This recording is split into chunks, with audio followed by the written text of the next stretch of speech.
So a year ago, it was around 30% less than today. So let's talk about pawn shops.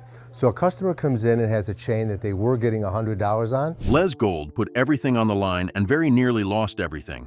Using his Detroit shop as a platform, the King of Pawn turned it into a reality TV empire. Nevertheless, things were not as straightforward as they appeared to be behind the scenes. There were betrayals of employees, financial difficulties, and a deal that was so shocking that it made headlines all over the world. Even after Hardcore Pawn was taken off the air, his story did not come to an end. The truth about what took place after that is diametrically opposed to what the fans had anticipated. What exactly happened to Les Gold after all these years have passed? Chaos, big personalities, and even bigger deals were the foundations upon which Les Gold built Hardcore Pawn. On the other hand, nobody anticipated that the real drama would come from within his own store. The American Jewelry and Loan was more than just a television set. A business, a family operation, and a high-stakes battleground for cash, customers, and conflict were all represented by this establishment. Like a well-oiled machine, Les, his son Seth, and his daughter Ashley were in charge of running the establishment. They had to deal with irrational customers, outrageous negotiations, and even physical altercations on occasion.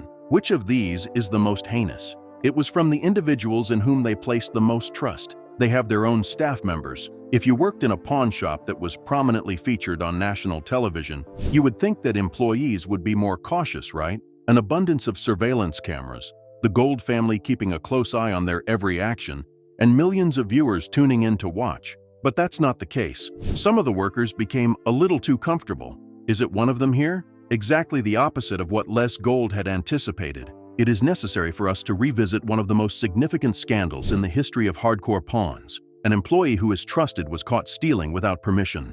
Joe, who is the head of security at the shop, is not just any employee either. It's true, you did hear that correctly. The individual who was in charge of ensuring the security of the store was the one who stole from it. And he wasn't just getting away with stealing a few inexpensive items here and there. When we talk about stolen jewelry, we are talking about items worth thousands of dollars. Les had a negative impression regarding it. Something didn't seem to fit together. A trap was set up by him, and he left a valuable diamond ring in a very specific location. He covered it up just enough to give the impression that everyone had forgotten about it. The ring was nowhere to be found the following morning. To be clear, Les is not the type to freak out. He was aware that something was wrong, but he required evidence. So he did what any other proprietor of a pawn shop would do. I looked over the surveillance footage, and that is when he discovered it. Joe, the individual whom he trusted with matters pertaining to his family, his employees, and his business, was caught on camera stealing jewelry. Not just once, not twice, but over the course of several days. So let's be honest, it was possible for Les to lose it at that very moment. The individual in question had been a part of his life for more than 3 years, a person who was as close to family as possible. On the other hand, rather than losing his cool, he played it smart. He dialed the 999 number. Joe was kept inside the store by him at all times. On top of that, he pretended as though everything was perfectly normal. That seems to have been the most challenging aspect. Would you be able to picture yourself standing there and talking to a guy who had just stolen from you while acting as if nothing had really happened? The task was assigned to Les, simply because Joe would run away if he became suspicious. Moreover, Les was not going to allow that to take place. On a typical day, Joe entered the store as he would on any other, wholly oblivious to the things that were waiting for him. While this was going on, Les was already preparing the trap. Now the detectives have arrived. There was a loading of the security footage, and Joe was aware of it the moment he was called to the back of the room. He was aware that he had reached his limit. But now comes the most bizarre part. Joe admitted to stealing when he was confronted about it. There is no justification. There are no lies. The confession came out of the blue. And after that, this is where things start to get really crazy. When he reached into his pocket, he pulled out several handfuls of jewelry that had been stolen, merchandise worth more than $77,000 in total. Let's pause for a fleeting moment. It is $77,000. Putting a few rings in your pocket is not the same thing as doing that. That constitutes a serious theft. In addition, this individual had been doing it for an unknown amount of time. In a flash, the police arrived on the scene. On the spot, Joe was taken into custody, and with that, one of the employees who Les Gold relied on the most and trusted the most was gone. However, this was not the first time that American Jewelry and Loan had been involved in a covert operation. However, the show brought to light a much more significant issue. Les is being confronted by employees who are stealing from him. Not only Joe was involved, this was not the only one. Moreover, each and every one of them felt like a blow to the stomach. Both Ashley and Seth were beyond enraged. They began interrogating each and every person. Could there have been a more significant operation taking place behind the scenes? Since when has this been going on for so long? Whom could one put their faith in? Let me now tell you something. Being employed at American Jewelry and Loan was not a simple task. It was a tight ship that the Golds ran. In spite of this, individuals discovered ways to exploit the situation. Several of the workers became overly comfortable. A few individuals believed that they could outwit the system. However, given that there were cameras mounted on every wall in the location, it was only a matter of time before they were discovered. This is where things start to get even more bizarre. This was not merely a television segment. This was a true statement. In a later interview, Bobby J., who had previously worked at a hardcore pawn shop, stated unequivocally that everything that viewers witnessed was, in fact, genuine. It was impossible to make it up. There is no drama that has been scripted. Thefts like these? It is true that they do occur. According to Bobby, the entire shop underwent a transformation after Joe was caught. The vibe was not right. The tension was palpable among everyone. Suddenly, every single worker had the impression that they were being observed closely. To tell you the truth, they were. Give it some thought.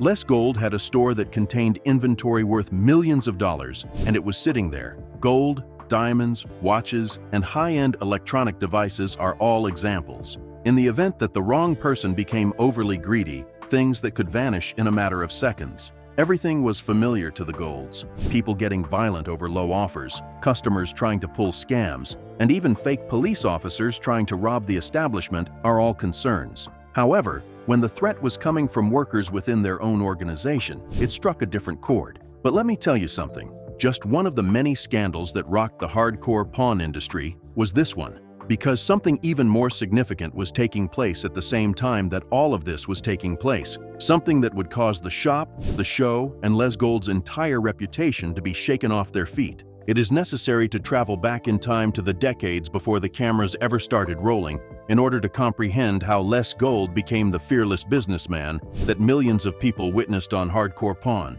The American jewelry and loan industry did not sprout up overnight. This was not the result of a single intelligent investment or a stroke of good fortune. After years of toiling away in a field where a single poor transaction could cost you thousands of dollars and where putting your faith in the wrong person could mean losing everything, it was the result of that dedication.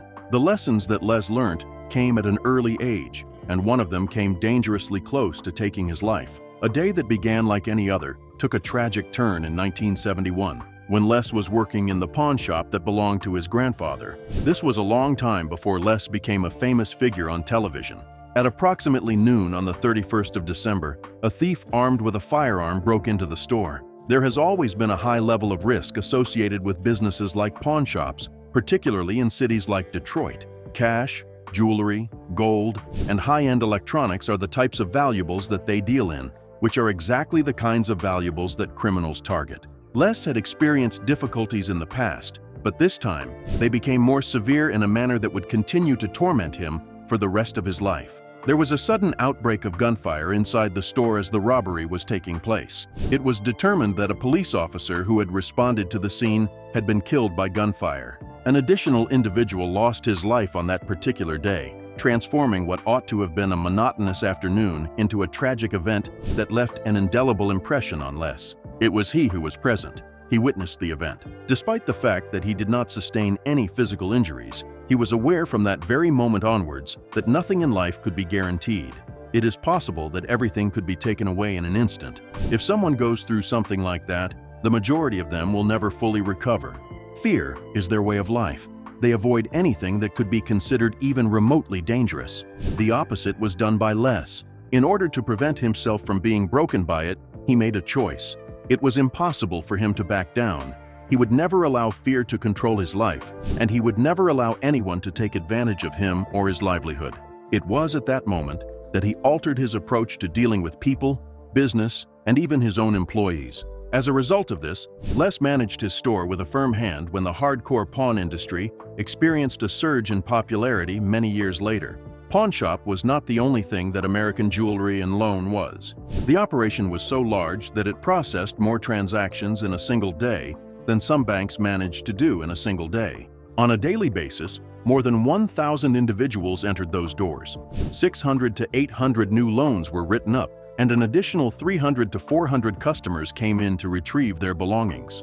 When dealing with that much volume, there is no room for weakness. There is no room for compromise. Speculating is not an option at this point in time. This way of thinking was reflected in his own personal philosophy by him. It was necessary to earn someone's trust. Once it was broken, there was no turning back until it was fixed. This is the reason why it was such a devastating blow when, after everything he had built, and after surviving one of the most terrifying moments of his life, he was betrayed by someone who was not from their own side. Both a masked thief and an irate customer were not the source of this information. The source of the information was someone he had put his faith in, the person in whom he had faith, a person who was working behind the counter of his department store. Les had always been a firm believer in the concept of giving people a break. He was aware that life could be challenging at times and that certain people did not have a perfect record. It was for this reason that he had, over the course of his career, rehired employees who had left the company under doubtful circumstances. Some individuals were going through personal difficulties. Others had made poor choices in the past. In the event that Les believed that they were worth the risk, he would give them another opportunity. According to Amy and Rich, two employees whose return to American Jewelry and Loan had already caused tension behind the scenes, this was the situation that they found themselves in. Even though Amy had worked at the store in the past, the manner in which she had left caused Les to question her dedication to the company. She didn't just give up on us. Suddenly, she vanished. Neither a notice nor an explanation was provided.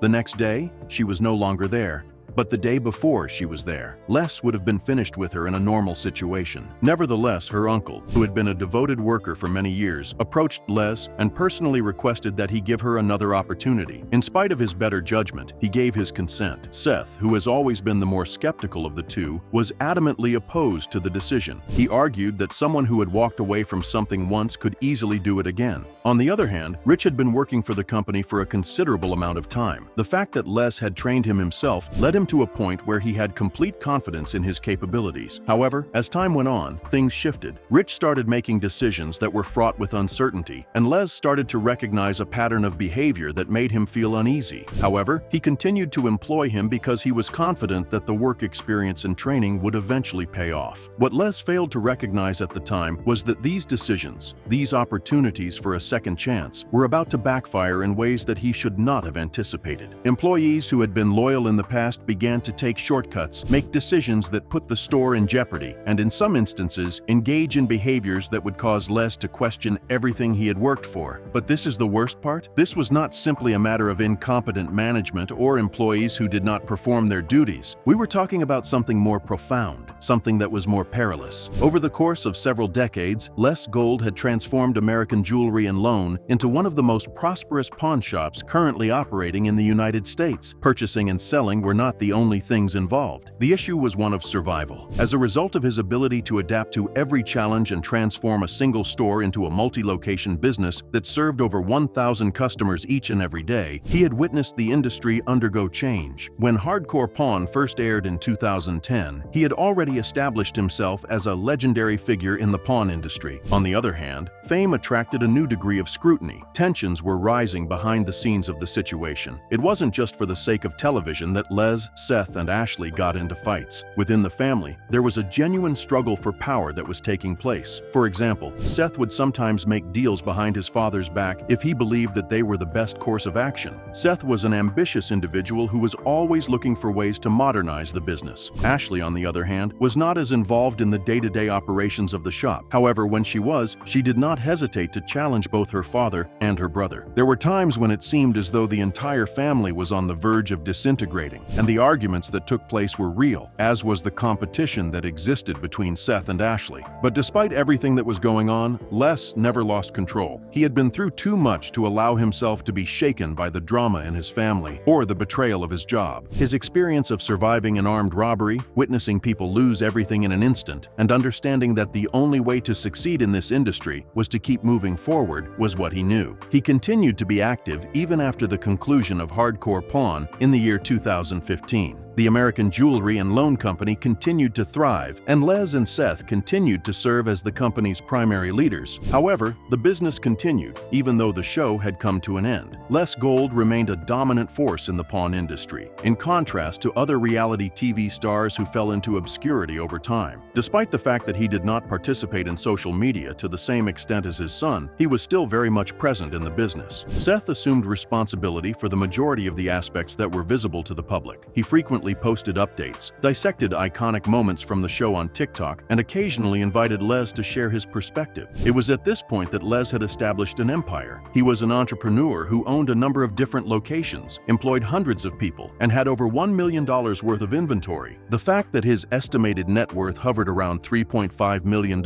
is a testament to the fact that he had worked tirelessly for decades and made astute business purchases. Rumors began to circulate despite the fact that he was successful. There were strange reports that circulated on the internet for a number of years claiming that Les Gold had passed away. The fake death hoaxes that were spreading on social media caused fans to be perplexed as they questioned whether or not their favorite television pawnbroker had actually committed suicide. Over and over again, the rumors were shown to be untrue. In addition to being alive and in good health, Les continued to run the company that had brought him fame. On the other hand, as time went on, the pawnshop industry began to reveal something that was significantly more concerning. Keeping employees in line, negotiating in a heated manner, and selling one-of-a-kind items were not the only concerns. Authentic survival was the focus of the situation. There has been a discernible shift in the types of customers who walk through the doors of American Jewelry and Loan over the course of the following few years. Les started noticing a growing trend, despite the fact that the shop had always catered to a diverse range of customers, including buyers, sellers, and people who needed quick cash. More and more people were not coming in with the intention of making a profit. For the purpose of generating additional funds for spending, they were not selling collectibles, rare coins, or high-end jewelry. They had to resort to pawning commonplace items in order to survive. In the past, pawn shops were considered a last resort for dealing with unforeseen financial obligations, an unexpected car repair, a medical bill, or an emergency that required immediate cash have all occurred. Nevertheless, Les asserts that this is no longer the situation. Customers who aren't concerned about the following week or even the following month are the ones he is seeing. The only thing that matters to them is getting through the day. A great number of people come in a desperate state, pawning their tools, their engagement rings, and even their family heirlooms. They are dependent on these very things in order to make a living. Pawn shops have always been referred to by Les as street-level economists, and there is a good reason for this. Pawn shops are able to see the true impact of financial difficulties long before the major financial institutions report them. Furthermore, judging by what he is seeing at this moment, things are not looking good. The difference is astounding at his store, which is located 8 miles away in Detroit. While the number of people waiting in line to redeem their items has decreased, the number of people looking for loans has increased by a factor of 2. Exactly what is going on is communicated to Les by this. Individuals do not possess the financial means to retrieve their belongings. To ensure their survival in the short term,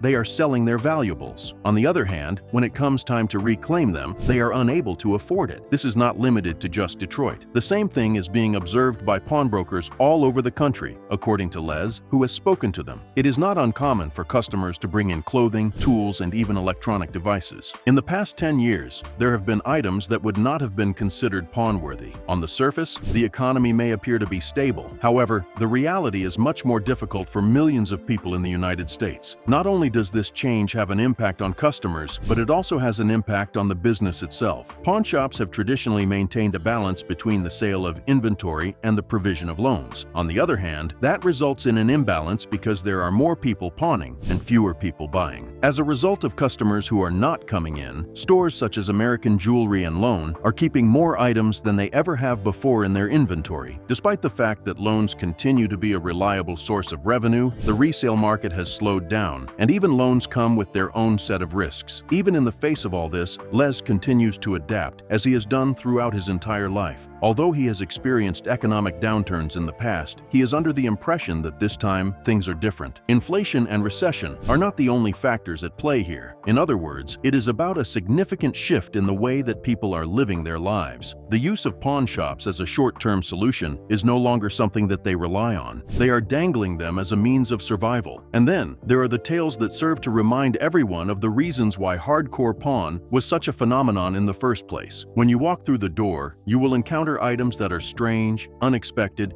and sometimes extremely unbelievable. Les has witnessed a wide variety of things over the course of his life, ranging from ancient artifacts to high-end sports cars. But what is among the most shocking of these experiences? It was once the van that Dr. Jack Kevorkian, also known as the notorious Dr. Death, owned. Kevorkian was well known for his controversial role in cases involving assisted suicide, and when someone walked into American Jewelry and Loan with his van, Les knew that this was not just another transaction. Les was able to purchase the item for $20,000 after engaging in some difficult negotiations with the seller, who had initially requested $40,000 for it. Was it indeed worth it? Probably not in terms of resale value, but for Les, just the fact that he was able to own a piece of history, regardless of how dark it was enough to justify making the deal. Aside from his professional life, Les also made time to volunteer his services. In spite of the fact that he had always been known for his tough negotiating skills, he also had a more approachable side. He played a significant role in the Heat and Warmth Fund, also known as THAW, which is a charitable organization based in Detroit that assists families with low incomes in paying their heating bills. Throughout the years, he utilized his platform to organize charitable events that resulted in the collection of tens of thousands of dollars, thereby positively impacting the community in which he lived. Despite the fact that he was no longer appearing on television, Les continued to be a significant figure in the pawn industry. He had written a book titled For What It's Worth: Business Wisdom from a Pawnbroker, which was a bestseller in the New York Times in 2013. The book provided readers with an insider's perspective on the business world, as it was written by a man who had spent his entire life improving his skills in the field. In spite of everything that has happened, Les Gold has not changed much from the person he has always been: a businessman, a negotiator, and a survivor. Les is still at the center of the American jewelry and loan industry. Despite the fact that hardcore pawn may no longer be on the air, the industry is still experiencing significant growth. The type of person who would retire, walk away, or slow down is not him.